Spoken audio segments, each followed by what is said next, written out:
Do you know a lot of people are not committed to their calling anymore?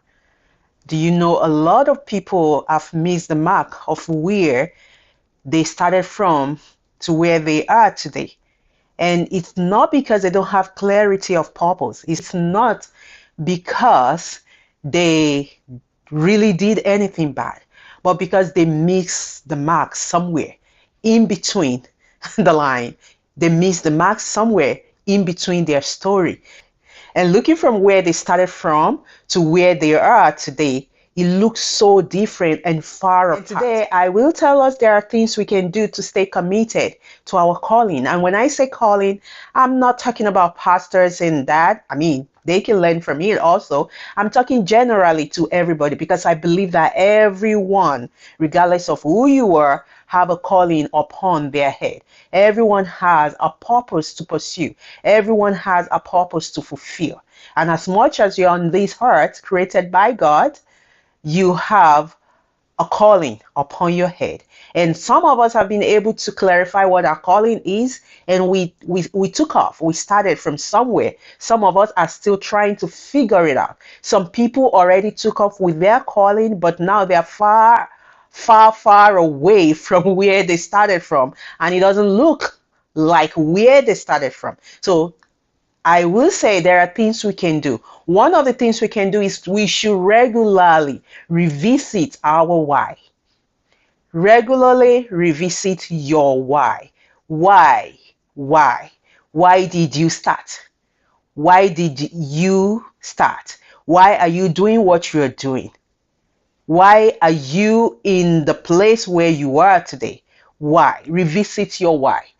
And that why takes you back to the beginning of why you even started in the first place. That why takes you to the beginning of what was really clear to you in the first place. That's why takes you back to the beginning of what God told you or led you to start. If we constantly revisit our why, it helps us to be in this place of not veering away.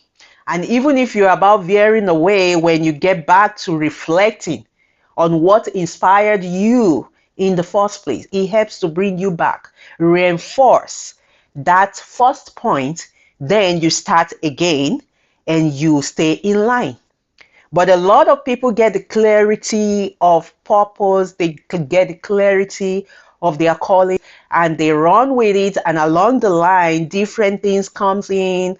They're listening to the voices in the markets, and that's just not markets if you understand what I'm saying. Like the voices of everybody around them, they're listening to these, they're listening to that. Do it this way, don't do it that way. Oh, Mr. A does it that way, or Mr. B does it that way. Oh, that one is doing it that way, and he or she has a crowd, so I'm going to follow.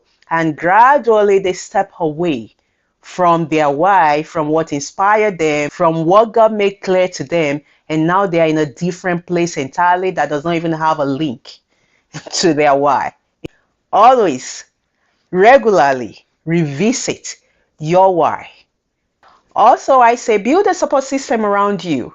Build a support system around you, like solid support system. People that knows your why, people that knows your inspiration, people that knows what you're pursuing, people that acknowledges your vision, people that understands to an extent, because nobody can really understand your vision 100% except God.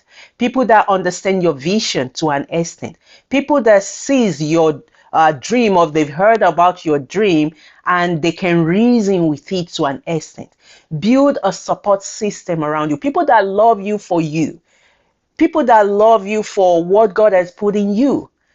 Build those support system around yourself so that when you are veering off, they can be your voice of reasoning. They can call you back to line. They can say, oh, this was not what you told us in the beginning. This is not what we saw when you started. It seemed like things are kind of changing, and that will help you. A lot of time we surround ourselves with people that just very gullible and ready to just take your yes as yes, take your no as no, and whenever you're doing things either bad, either good, they just hail you on. Go on, Fumi, you're fine. And that's not good for you. Neither is it good for others around you. You want people with great voice of reasoning, people that knows the truth and follows the truth, people that can tell you the truth, no matter how you feel. You want to surround yourself with such people. I would say, remember to celebrate milestones. Remember to celebrate milestones. Even if you're not constantly, going back to the first point, even if you're not constantly reflecting on your why, when you celebrate milestones, it reminds you of your why. It reminds you of where you started from and where you are right now. Always celebrate milestone, regardless of how little it can be or how big it might be. When you celebrate where you are presently, it takes you back to where you're coming from and you're grateful for it. And today, that's just what I have for us. Do not let us forget what our goal is or what our purpose is or the clarity that we have about our dream. Let's stay committed to that calling on our life. Let's stay committed to whatever God has put in your heart to do. For recap, regularly revisit your why. Build a support system around yourself and always celebrate milestone. Have a wonderful day. Go out there and be great. Most importantly, be the woman and more.